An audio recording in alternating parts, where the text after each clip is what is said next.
Imam Mangala Tolingi était Alimin Tolingi était par contre on 48 ans à ni hôpital ni école l'islam yango biso respecter imam to revendiquer ko biso oje Youssouf Chibondo ndé représentant ya biso. La gauche qui a fait déborder la vague, c'est la lettre du vieux homme de la justice qui a convoqué une troisième assemblée illégalement. Et nous avons trouvé qu'il est en quelque sorte corrompu.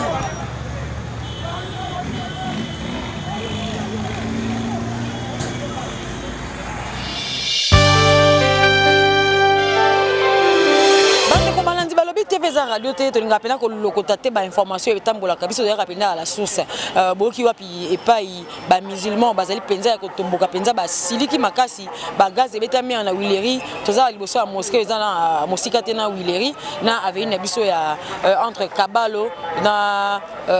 je crois avenue Onine papa na Isange awande na lingwala ndete ko tuna penza ba iba expliquer biso ba musulman nini obango pe ba tombokeli poto moni penza yindaki makasi ba gaz ebeti bato ba kimi botombo kengo ya nini balobi boko senga pena droit yango ya bino bino ko réclamer ezali penza nini bote papa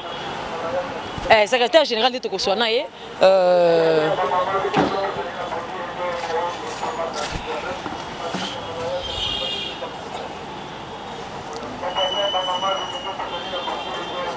mbote secrétaire général au PSP combo na yo pa bato ba kolanda ba yeba penza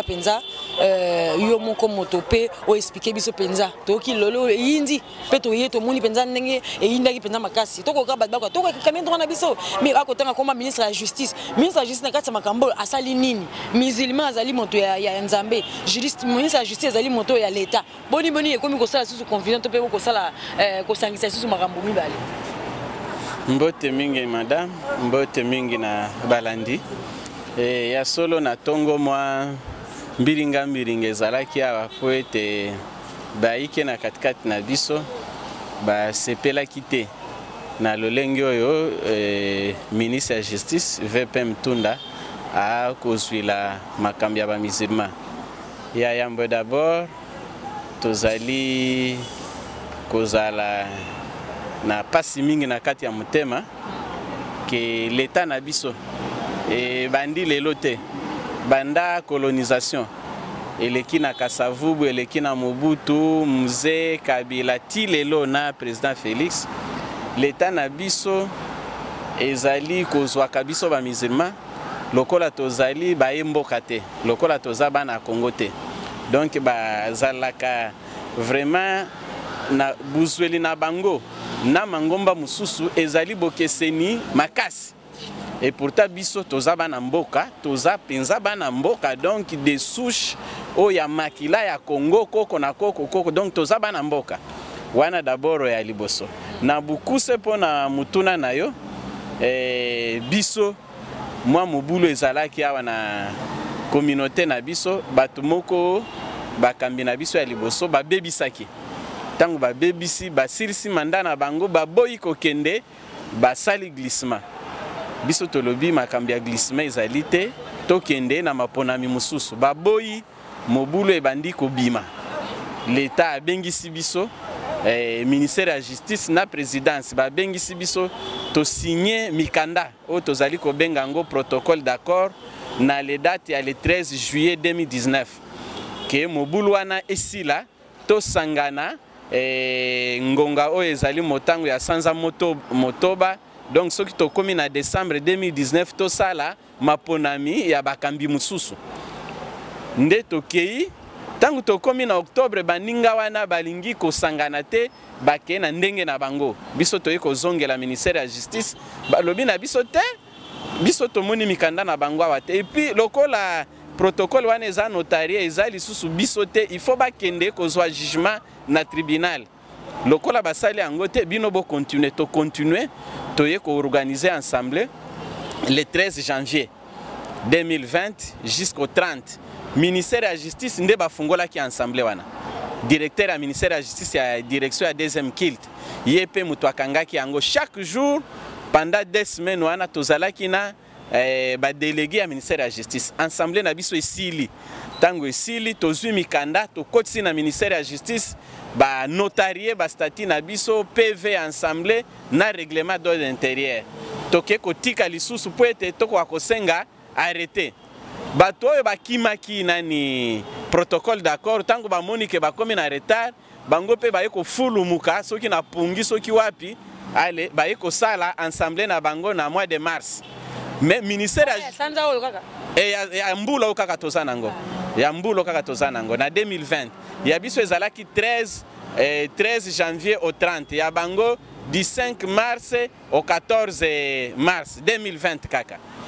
Tango basali wana babengi ministère de justice baboyi koya parce que oyebi loi na biso na article 8 loi 004 oyo ezali kokamba ba asbel confessionnel elobi ke no soki asbel moko esi esali milulu nango yo koya lisusu kosala milulu na kombo ya asbel wana te na même label ezali infraction ministère de justice baboyaki kokende bango basali forum na bango basilisi leta eke kuna te tozo vanda tozo zela arrêté toye kokamwa le 13 mai oyo uti koleka lobi awa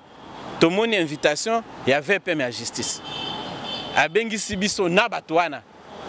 tokei kuna ezalaki sanza Ramadan tovandi kuna banda 14h ti soki 20h kutu na era kofungula kareme eleki biso kuna tosi meme eloko kofungula kareme te tango aye kokota atuni biso mituna o eza ndenge nini bato na bato balobi oyo ya bango sima na miso na biso atuni secrétaire général alobi makambo balobi ndenge nini secrétaire général alobi non mokonzi assemblée oyo l'état esengeli yeba eza ya bato oyo donc ya biso ya janvier bato wana mususu l'état etikali koyeba bango lisusu te nde atuni bango pona nini alobi bango bazali déjà bato oyo baboyaki koyokana baza hors mandat baza sous na mandat te moyen ba organiser lisusu élection eza te kaka protocole wana nde bazalaki nango alobi bon ça va na yoki bazonga tokobengisa bango lisusu mais bato na bato baya kotika mikanda oyo bazolobela ke baza bakambi ya communauté biso tozui procès verbal na biso oyo ministère de la justice et notarié yango donc et reconnaître biso comme bakambi ya communauté toke kotika bango ba statut na bango wana tango bake na bango na ministère de la justice e boy ko notarié bake ko faire yango notarié na notaire ya Lukunga et communauté eloko moko ya kaka wana na Lukunga. Et pourtant il faut ezala na ministère de la justice parce que c'est national. Wana azali ko engager district ya Lukunga azali ko engager Congo te. Et ko sala mabongo toke kuna le 19 babengisi biso lisusu kuna. YVPM toke lisusu ndenge to vandi kuna ti na pokwa ye kokota. Alobi eloko moko te alobi bo excuse ngai namonaki mikanda na bino na boye na koya na kobengisa bino lisusu po ete le 19 mai 2020 po ete na tala mikando ya alobi mais atuni lisusu conseiller na chargé ya kilte alobi ndenge nini ozali komonela alobi awa biso tosalaki rapport depuis le 4 mars 2020 nde mukolongana ke koyeba mukolongana parce que nazalaki na kati depuis le 4 mars 2020 tosalaki rapport ya assemblée oyo ya janvier pesa bango arrêté bango nde bazana alima bango nde balandi mibeko ya l'état pesa bango arrêté dossier wana eza na mesa na yo banda le 4 mars 2020 wana tozali le 19 na kati ya bureau na ye ngana biso ndenge tozaba misima soki likambo moni munene ya Nzambe tolobaka Allahu Akbar na lobi Allahu Akbar tobimi tokomi kozela ministre apesa biso arrêté toye kokamwa les 6 ou bien les 7 les 5 te bimaki les 5 te bakomaki les 5 mais les 7 tomoni na ba réseaux sociaux bato moko babandi kokomo ministre akomi mukanda moko ministre akomi mukanda moko puis bati yango na réseau mukanda ngo ministre alobi ke no o na anile ba assemblée nyoso mibale ngai ministre na convoquer assemblée mususu e ko sala makaka na bato bazana Kinshasa et puis e ko sala makaka mukolo moko le 29 juin 2020 biso tomoni mukanda na tolobi oh Nzambe na ngai oh tokomi état de droit yango ba musulman ngo masumu nini basala na mboko oyo ba ko continuer kaka ko subir injustice parce que loi wana article 1 tina suka ya loi wana ministre aza na compétence moko te na prérogative moko te ya koconvoquer assemblée générale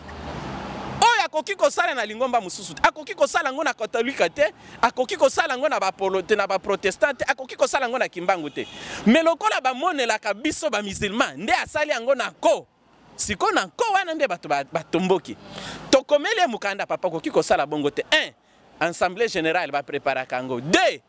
toza na ntango ya confinement okosala yango ndenge nini parce que bapekisi bato ebele basangana place moko de 3 okosala kaka na Kinshasa ndenge nini yo zoluka bapona mukonzi oyo akokamba ba musulman Congo localité nyonso musulman azali na Congo mobimba partout en RDC tozali koleka milioni zomi ya bato o bazali ko ndimela lingomba islam na katikati ya Congo c'est plus de 10 millions tokomeli observation nyonso wana tokanisi akoyanolela biso ayanoli biso te ale ba musulman balobi boyete eleki kasabubu akomaki mukanda bosala makasi nyonso islamu eyebana te na Congo nendaka akomaki mukanda mikandana na zanango ke bosala nyonso islamu eyebana te biso tobotami donc na lignée islamique ba papa na biso bayebi kotanga te pona nini na colonisation avant kota école il faut ba baptiser yo école ezalaki ya catholique ba papa na biso pona wana batanga kite bakufi sans kotanga Mobutu aye ko reconnaître l'islam na 1972 pona nini roi Asande abandaki kosunga na bitumbana ya ba rebelle ya Shaba nde alobi non islam kuna pa na yo yebani te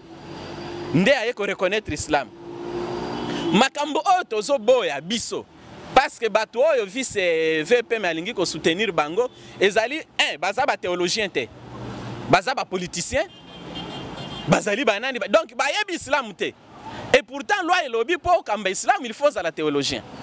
Nous sommes à tout expliquer à l'ingi koyo ke la bisote. Nde ba musulman. Malamu mbato yo ko babato bazaba théologien te. Ezali mona mboka Mangala. Te Mangala ye azali théologien mais simanaye parce que au moni comité na ndenge ya islam. Soki nga nazali mokonzi lelo ndenge Imam Yusuf azamu konzi na biso Yusuf Djibon. Soki akufi balukaka mutute ezali oyo adjoint na ye mbala moko asali nini a remplacer wana nde kutimi islam wana siko oyo adjoint na yo il faut azala na ba qualité nyonso na ba compétence nyonso yo zanango nde tobengi yango na islam naib donc c'est votre adjoint il faut asengeli adjoint siko ye Mangala soki azawana neti azalaki oyebi Mangala si akamba lingoma na biso de 2004 à 2014 pendant 10 ans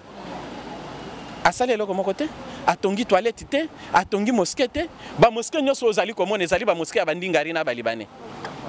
mukolo bakolinga bakoki kobuka ngo ekomi ba dépôt na bango ya ba biloko ya ba marchandise na bango alingi lisusu azonga et pourtant akendaki na ndenge ya mabe bazalaki na 2004 sima na ye mutu oyo azali wana soki bofungoli Coran akotanga te azamizima me ayebi po atazamizima il faut tanga Coran. Il faut tanga Coran. Coran eza munoko na biso te. Biso na classe balakisaka biso Coran. Na arabe. Eza na arabe et puis biso prière na biso to sala kango na arabe. Po ba benga yo zali imam il faut tanga. C'est obligatoire. Biso prophète na biso d'abord. Verset ali boso ekitaki. Ezali ikra abismi rabbik ladhi khalaq. Tanga na kombo na. Donc la première recommandation de l'islam c'est oyekola. Nde wana tozali ko décrier to tuna ki VPM tolobi ndenge tozali boye soki bandimi ya catholique o baza ba mupete baye ko yebisa yo biso tokomi ko benga na ba mupete konza catholique est-ce que ye akobengisa bandimi wana na ba évêque ba fanda place moko pona gestion église catholique pourquoi bazoti ya biso place moko na bato oyo bayebi islam te et pourtant loi epekisi bango non seulement loi epekisi bango mais Coran pe epekisi bango parce que prophète alobi muto ya kozala liboso na bino azala muto ayebi kokamba oyo azali musulman kasi mokambi ya kokamba mikolo oyo bino boko reprocher na eloko te akosala pela musala la alima est-ce que yasi atongi pe nini po bolobi Mangala ye asala ki eloko te mokambi oyo abandisika tango abandisika asi asali kaka 2 mois ya pamba mais VPM atie ye bakalaka Donc ba mikanda na ezo sala sala ezo tie bakalaka moyen à exercer pouvoir na ezalité nde lelo ba musulman bazalaki dans nzela to suka ki kaka wana te to uti pe lelo na conseil d'état to funda ki ye kuna na conseil d'état to kenda iko samba kuna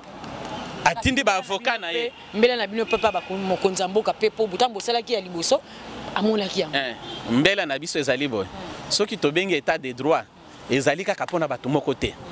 congolais nyos il faut à bénéficier na état de droit wana a jour nango emonana ozomona ndeko na ngai biso to sengi na munoko na ndeko Félix boy président mokonzi ya mboka na bakambi mususu premier ministre Ilunga tozo senga na bango boy tosi tokomeli bango trop makambi islam ozolana lelo biso tozali ko réclamer politique te tozoluka ba poste te tozoluka ndeli ngomba na biso evanda lokola mangomba mususu soki oyoki 5 ans et se réunir bato bazalaka kuna eza banani basango na ba évêque na ba monseigneur nde bato bazalaka kuna mais soki ya biso tolingi to se réunir ba politicien bazana ba parti politique na bango balingi bakota soki toboyi VPM akomi mukanda bakota biso tolingi bongo te nde tolobi boye makambo wana oyo ya kofina islam oyo bandaki na colonisation biso toboyi yango discrimination constitution eboyi discrimination batika ko discriminer l'état congolais etika ko discriminer biso tozali bana mboka kondima islam ezali choix na biso tondimi tozala ba musulman mutu na mutu aponi foi na ye ngai na poni foi na ngai ezala musulman ezate ke no pona poni foi na ngai ezala musulman nde l'état abanda ko fina ngai na bima non nde to boyi lelo to yebise boy VPM ba yebise mbala mibale na batu na ye VPM ya justice ke makambo ezali awa ensemble oyo ya Yusuf Jibondo nde ensemble ya malamu oyo landaki arima protocole wana nazo ebiso protocole d'accord to signaki yango na cité ya l'Union africaine na bureau ya Félix mokonzi ya mboka représentant ya la police ya Zalaki représentant ya NR ya Zalaki ministère ya justice ya Zalaki présidence bazalaki to signé en bonne et due forme nde tolobi bango mibeko ya mboka batosa yango biso pe totosa yango bapesa biso arrêté kimi esala nini ekota biso tolingi lisusu te politique oyo l'état bandaki kosala ya kobebisa islamu batika l'état atika parce que l'état asala kayango atika tozali na 2013 madame na ngina peso exemple moko madame Matipa Mumba azalaki ministre ya justice wivin bandingari bajafunu soki na bakajaka babundi na mosquée ya Isoki pona kowelela mbongo ya mosquée des groupes ya bamalie babundi mais ministre mbala moko azui oh na kangi ba mosquée nyos bo sambela lisusu te est-ce que soki ba mupe babundi na église moko bakokanga ba église ya catholique nde ba discrimination na tozolo batika kozwa biso neti bongo te donc message na biso na mukonzi ya mboka biso tozaba na mboka politique eza musala na biso te biso tozaba religieux tolingi tote ya bato batika kuluna batika moyibi bazala bato bazoluka musala na mitoki na bango nde musala na biso koyebisa bato soki olingi mwana mwasi bala ye epai na bango opesa misolo soki ozwi sanko bala ozozwa masumu nde musala na biso donc tozosunga l'état po société ezala na nini na kimia nde musala na biso siko bango batika kofina komiko basala ndenge basala kana mangomba mususu okomona soki lelo bazosala o mukonzi ya SCC abimi mukonzi ya katolika abimi mukolo wana gouvernement bakosala te bango nyonso bakena manifestation mais na ebisi yo mama nazoloba na kamera na yo soki mukonzi na biso toponiye ata bourgmestre ayaka te merci beaucoup merci madame bolandi wana penza solo ezalaki secrétaire général ya bayi komiko lisanga ya ba musulman o ba ko déclarer penza bazali bato état de droit to ponaki biso so tolingaki biso surtout yango oyo ngongo esengeli moto na moto place ya zali esika azwami atombola mongongo état de droit esengeli za na ba couche nyonso na ba secteur nyonso bande ko balante ko mina suka o biso de l'accès bino yango tolingaka penza ba bi TV ezali radio te to beta lisolo lokuta te soki nungu nungu ezali penza to kitera sur place pour la couper sabino penza ba actualité sur botika la toujours connecté branché na chaîne na biso musulman te azali oyo tobengi azali protect s'il vous plaît on va mettre mais akota atika akota makambo ya ba musulman akota mote akota makambo desali oyo todomona kata ya biso na sima asandima ki asandima mon frère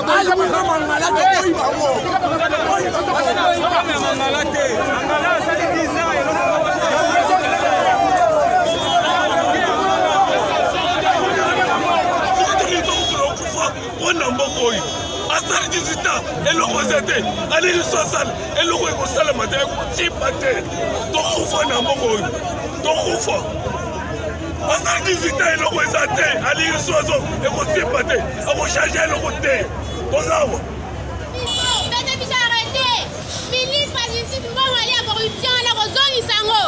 akozongisa toboyi mangala toboye papa toboyi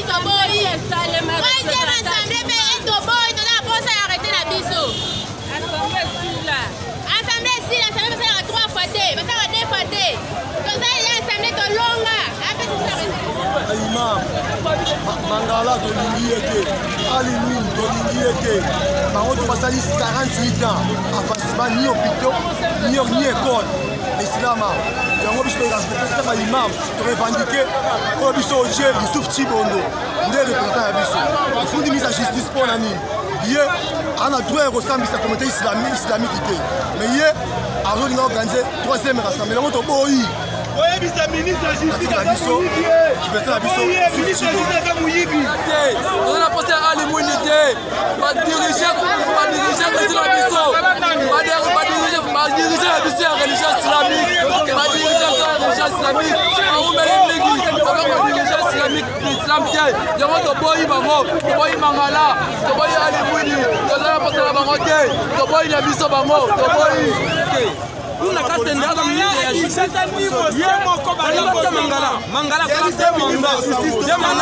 communauté islamique est coupable. La communauté islamique est comme sous-présence de la science religieuse. Donc voilà, la rose froid, pas un cancar, et comment on va la communauté islamique. Alors, puis surtout dans notre ensemble de Moko et Soro, pour les mots de potopoté. Alors, pour ce qu'on dit religion, il faut être fidèle. Bandima, yo ben zambe, il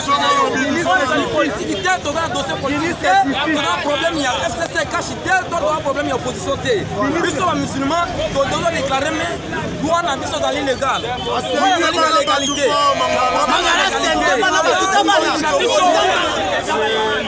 La gauche qui a fait déborder la vague, c'est la lettre du vote de la justice qui a convoqué une 3e assemblée illégalement. Et nous avons trouvé qu'il est en quelque sorte corrompu, puisque l'assemblée qui a été organisée par nous, les imams,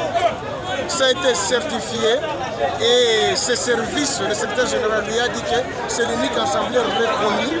où il y a eu le témoin du ministère de la Chute du début jusqu'à la fin. Mais les VPM, voulant favoriser ses amis politiques comme lui, il voulait pénaliser les imams au détriment des autres. C'est ainsi que, pour revendiquer notre droit, nous sommes sortis, organiser cette démarche pour revendiquer notre droit contre les VPM de la justice. C'est ça notre revendication. Il doit entériner les résolutions de l'Assemblée des imams organisées du 13 au 30 janvier 2020, conformément au protocole d'accord. Voilà notre préoccupation. Puisque tomoni lettre moko ministre ya justice a commis lettre moko que alingi asalisa assemblée générale na kati ya lingomba ya islam. Or biso touti kosala assemblée générale na biso ba musulman conformément na protocole d'accord et outaki na présidence tosala assemblée tobimisi mokonzi na biso sikoyo oyo azolinga sala wana lokola aza na master na ye moko oyo aza na kati na biso ba musulman aventurier comme na ye mangala esi asala 10 ans asomba ata mbilika te. Alors yango tolingi boye batika biso to diriger religion na biso tozali apolitique tozali religion batika biso si toponaki mokonzi na biso yango tina oyo tosali marche oyo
Vas-y.